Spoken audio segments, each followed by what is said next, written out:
The quiet hum of Wayfarer Station was broken by a sharp, repeating beep. A young technician named Saminat leaned closer to her screen, her brow furrowed.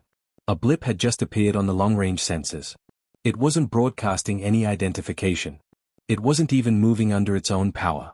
It was just drifting. And it was on a direct path towards the station. She immediately called her superior, Commander Park Jun. He was a serious man, responsible for the safety of everyone on the station. He strode onto the command deck, his eyes fixed on the strange signal. "Report," he said, his voice calm but firm. "Unknown object, Commander," Saminat said. "No drive signature. No transponder codes. It's like a ghost." June studied the data. The object was big. Very big. And it was coming right for them. This could be a derelict ship, a piece of space junk, or worse, a trap. He couldn't take any chances. "Sound a low-level alert," he ordered. "I want a security team to suit up. And get me linguist Kim Teeman. Now." In a small, messy office filled with data pads and old books, Kim Teeman was bored. He was translating a trade agreement between two species who argued over the price of space rocks. It was not why he had studied ancient languages. His communicator buzzed. It was a direct order from Commander June to report to the docking bay immediately. Teeman's boredom vanished, replaced by a spark of curiosity. This was not normal. Soon, he was pulling on an environment suit alongside 4 armed security officers. Commander June was already suited up, his face grim behind his helmet. "What's going on?" Teeman asked, his voice slightly muffled by the suit. "We have a visitor," June replied. "A silent one. You're here because if it has writing on it, I need to know what it says. Immediately." They boarded a small shuttle and flew out of the station's bay. The stars were incredibly bright away from the station lights. And then, they saw it. The ship was enormous and ancient. Its metal hull was scarred and pitted, like it had flown through 1,000 storms. There were long, deep marks that looked like claws had scraped across it. No lights shone from its ports. It was a dark, silent mountain against the blackness of space. The shuttle pilot flew them closer, slowly circling the giant. Teeman stared, his heart beating fast. He had never seen a design like it. It didn't look like any ship built by the species he knew. Then, as they passed near the main airlock, his light caught something. Faded, painted by hand, were words. "Bring us closer to that marking," Teeman said into his comms. The shuttle shifted. The words became clear. They were written in strange, blocky letters, but he could read them. The language was old, but its structure was known to him. It was a precursor to many modern galactic languages. A dead tongue. He read the words aloud, his voice a whisper inside his helmet. USS Remembrance. The name meant nothing to him. Nothing to any of them. But it felt heavy. Important. "Can we get inside?" Commander June asked the pilot. "The airlock looks standard, Commander. We can try a manual override." June turned to his team. "All right. We go in. Weapons ready. Teeman, you stick close to me. Your job starts the second we're through that door." The shuttle docked with the silent Leviathan. With a clunk and a hiss, they connected to the alien airlock. The security team went first, their weapons raised. The door slid open to reveal only darkness. Teeman followed June inside. His boot clicked on the metal floor. The air was cold and still. Their helmet lights were the only thing breaking the perfect, endless night inside the ship. They were standing in a large hallway. Wires hung from the ceiling like dead vines. Everything was covered in a thin layer of frost. It was completely silent. Teeman shone his light on a wall. There were more markings. Instructions. Warnings. All in the same dead language. He was about to speak when a voice crackled over the comms. It was one of the security officers, further down the hall. "Commander? You need to see this." "What is it?" June asked. "The bridge. It's clean. And there's a console that's still got a little power. Just a tiny light, blinking. Like it's waiting." The security officer's voice was tense over the comms. "Commander? You need to see this." Commander June motioned for the team to move forward. Teeman followed close behind, his eyes darting to the strange writing on the walls. The hallway led to a large, circular door that was stuck partway open. They had to squeeze through one at a time. They entered the bridge. It was a wide room with chairs bolted to the floor and screens dark on every wall. Unlike the messy hallway, this place was neat. It was as if the crew had just stepped away for a moment. A fine layer of frost glittered under their lights, making everything sparkle. In the center of the room was the captain's chair. And at a nearby console, a single, small green light was blinking. Slowly. On. Off. On. Off. It was the only sign of power in the entire dead ship. June pointed. Teemin. Look at that. Teemin moved to the console. He wiped the frost from the screen below the light. More of the blocky symbols appeared. He recognized some of them. Status, he whispered. And, log. I think it says log. An engineer named Ji-hoon stepped forward with a tool. The power is almost gone. But if we give it a small jump from our suits, we might get it to turn on. Just for a minute. Do it, June said. Ji-hoon connected 2 thin wires from his suit's power pack to the console. The green light glowed brighter. The screen flickered. Words appeared, shaky at first, then steady. Teemin leaned in, reading quickly. It's a list. The last entries. They are all the same. He swallowed. It says? Project Shepard active. Core integrity stable. What is Project Shepard? June asked. I don't know. It's not listed anywhere here. Another console on the bridge suddenly lit up. Then another. A low hum filled the room, making them all jump. The main big screen at the front of the bridge glowed to life. A message appeared, in the same language. Playing final log entry, Teemin read aloud. The screen changed. A woman appeared. She was sitting in the very chair that was behind Teemin. She looked tired. Her uniform was dirty. But her eyes were strong and clear. She began to speak. Her words were strange, but the ship was translating them into text on the screen below her image. My name is Captain Lee Ji-hoon, Teemin read for the others. If you are seeing this, then our mission was a success. And Earth is silent. The team stood frozen, listening as Teemin translated the captain's words. She spoke of a great danger. A silent enemy that came from the dark between stars. It consumed worlds. It could not be reasoned with. Earth fought. But Earth was lost. Our fleet made its last stand to buy time, Captain Lee said. Time for a few ships, the Arcs, to escape. They carry the future of our people. She looked directly into the camera. This ship, the Remembrance, was not an Ark. Our mission was different. We were the diversion. We let the enemy see us. We led them away from the Arcs, into the unknown. We have run for a long, long time. The video showed quick flashes of space battles. Human ships, looking small and brave against a huge, shadowy enemy. Explosions. Silence. The video returned to the captain. Our power is failing. Our crew is gone. But the Shepherd must be delivered. It is our final duty. Protect it. Learn from it. Remember us. The screen went black. The green light on the console died. The hum stopped. The bridge was dark and silent again, except for the breathing of the team inside their suits. No one spoke for a full minute. What was she keeping safe? Teemin finally asked, his voice quiet. What is the Shepherd? Commander June looked around the dark bridge. She said it was their final duty to deliver it. That means it's still here. On this ship. He turned to his team, his professional mask back in place, but his eyes were serious. Search this ship. Every room. Every locker. Find Project Shepard. The silence on the bridge was heavier than before. They had just heard the voice of a ghost, a captain from a dead world. Her words hung in the frozen air. Commander June was the first to move. He turned to his team. You heard her. There is something on this ship. Something called the Shepherd. We need to find it. Split into 2 teams. Team 1, with me, will search the forward sections. Team 2, with Linguist Kim, check the rear and the lower decks. Report anything. Anything at all. Teemin nodded, his mind still hearing the captain's final words. Protect it. Learn from it. Remember us. He followed 2 security officers, a man named Minitsu and a woman named Hawon, out of the bridge. The lower decks were darker and more damaged. Doors were sealed shut. They had to use tools to open them. The first few rooms were empty. Sleeping quarters with beds tied down.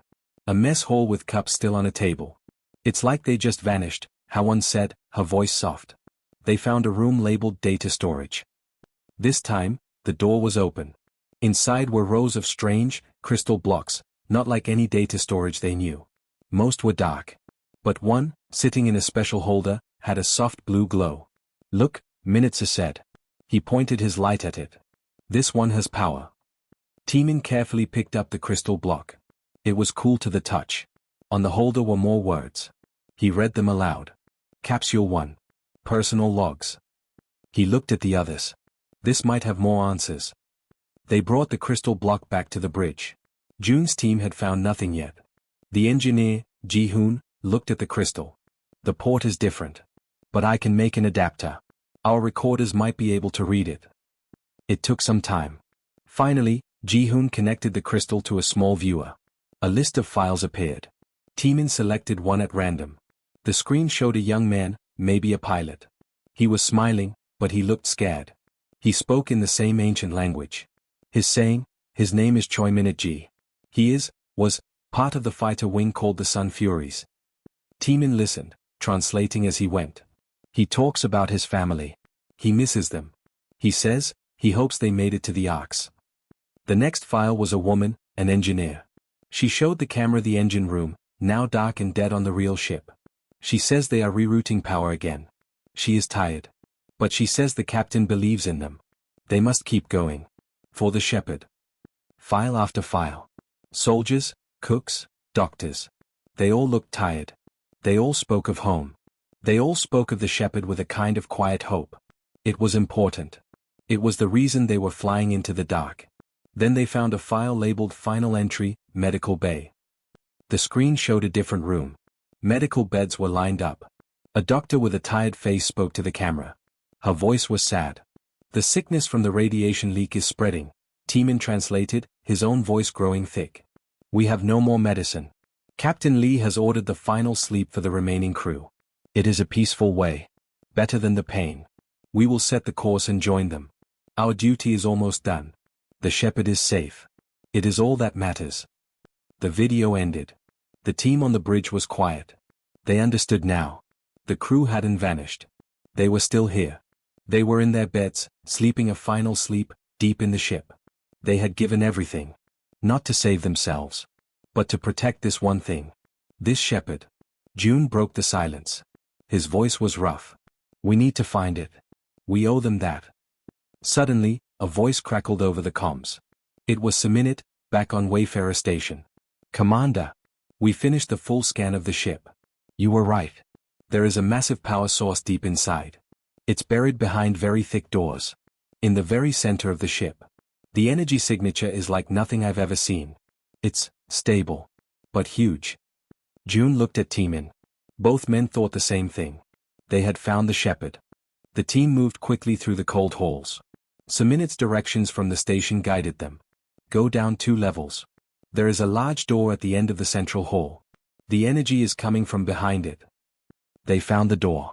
It was huge, made of a heavy, strange metal. There were no handles. No keypad. Just a smooth surface. How do we open it? Minitsu asked. Teeman shone his light along the edges. He saw words engraved near the floor. He knelt down to read them. It says, "Speak your name to remember." That doesn't make sense, Hawan said. Maybe it does, Teeman whispered. He thought about the captain's last words. Remember us. He looked up at the door. My name is Kim Teeman. Nothing happened. He tried again, using the language of the ship. My name is Kim Teeman. A soft blue light scanned his face. A gentle voice, speaking the old language, came from a hidden speaker. Identity not recognized. State purpose. Teeman's mind raced. What was the purpose? What was this ship's mission? He remembered the words from the data crystal. He spoke them slowly, carefully. To deliver the shepherd. To remember. There was a silence. Then a deep clunk echoed from within the door. It slowly, silently, began to slide open. A wave of warm, clean air washed over them. It was a shock after the ship's cold. Lights flickered on inside, one by one. They stepped inside, and everyone stopped, their mouths open in wonder. It was not a room of weapons. It was not a powerful engine. It was a garden. The air smelled of earth and growing things. Real plants grew from boxes under soft lights. Trees reached toward the ceiling. But that was not the main thing. The walls were not metal. They were screens, showing quiet videos of places from Earth. A calm blue ocean with waves. A green forest with tall trees. A field of red flowers moving in the wind. In the center of the room was a circle of statues. They were of people. A man reading to a child. A woman playing a musical instrument. A group of friends laughing. But the most amazing thing was the sound. A soft, beautiful music filled the air. It was a mix of many instruments, sad and hopeful at the same time.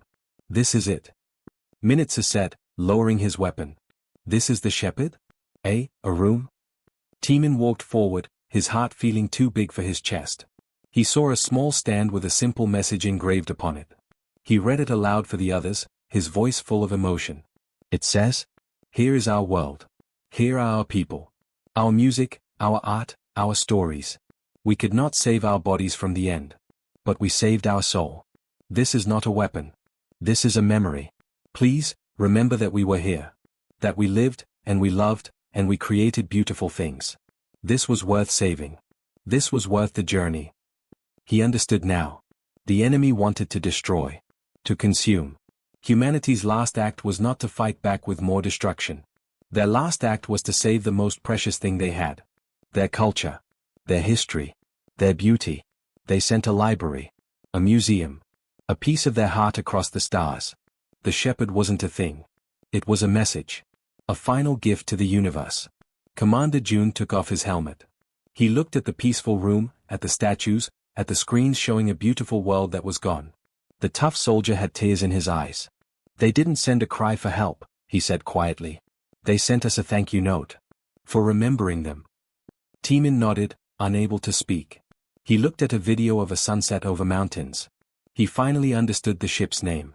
Remembrance. This was its cargo. This was why they all gave their lives. To deliver this. Not a weapon of war, but a weapon of memory. And it was more powerful than any of them could have imagined. The news traveled through Wayfarer Station like a current of electricity. A human ship. Not a myth, but real. And its cargo was not weapons, but a piece of a lost world. Commander June made a decision. He ordered the great bay doors of the station to be opened. With careful, gentle tugs from their shuttles, they guided the massive, silent remembrance inside. It was placed in the center of the main docking bay, a place of honor. They did not hide what they had found. June sent a message to the whole station, and then to other stations, and then to the Galactic Network. He told them about the ship, its crew, and its true cargo. He invited everyone to come and see. At first, people were cautious. They came in small groups, curious but afraid. They walked through the cold, dark halls of the ship, their footsteps echoing. They saw the scars of battle. They felt the silence. Then, they found the garden. The room with the warm air and the green plants and the beautiful music became a quiet, holy place. Beings from 100 different species stood and watched the videos of Earth's oceans and forests. They listened to the music. They read the translated words of human poems displayed on small screens. A mother brought her young child to see the statue of the man reading a book. "They loved their children, just like we do," she whispered. A group of musicians stood for hours, listening to the complex, emotional human music, their own instruments silent in respect. An artist cried quietly before a painting of a starry night, marveling at the brushstrokes. Kim Timon became a guide. He spent his days on the remembrance, explaining the words, the music, the art. He was no longer bored. He had found his life's work. Commander June often stood at the entrance to the garden, watching. He saw anger and fear leave people's faces, replaced by wonder and a deep sadness. He saw different species, who sometimes argued with each other, standing together in shared silence. One day, an elder from a very old species approached him. Her people were known for their great wisdom and long memories. She looked at the garden, then at June. "We thought we were the only ones who understood the deep time of the universe," she said, her voice soft like rustling leaves. "We were wrong. These humans, they understood the most important thing." "What is that?" June asked. "That all things end," she said. "Stars, worlds, people. The act of creation is a fight against that end. A beautiful, hopeless, necessary fight. They did not fight to live forever. They fought to be remembered. And so, they will be." Her words settled over him. He finally understood the message completely. The remembrance had not arrived with a warning or a cry for help. It had arrived with an answer to a question the universe had not yet asked: what is truly worth saving? The ship itself was the final message. Its journey was the meaning. Its cargo was the proof. That night, the station's lights were dimmed. In the main viewing lounge, everyone gathered. On the big screen, they showed the videos from the garden. They played the human music. No one spoke. They just watched and listened. Teeman stood next to June, looking out at the faces of the crowd, seeing them reflected in the great window, with the stars behind them. They didn't need to send a transmission, Teeman said quietly. A message can be ignored. A story can be forgotten. He nodded toward the silent, mighty ship visible in the dock below. But an arrival must be met. A gift must be received. They didn't ask for pity. They asked for a place in our memory. And they got it. Out in the dark space, the stars twinkled, countless and ancient. But now, when anyone looked at them, they would also remember the story of one small, brave ship from a world called Earth. And they would remember the people who, with their last breath, chose to send a garden into the darkness. It was the most human thing of all.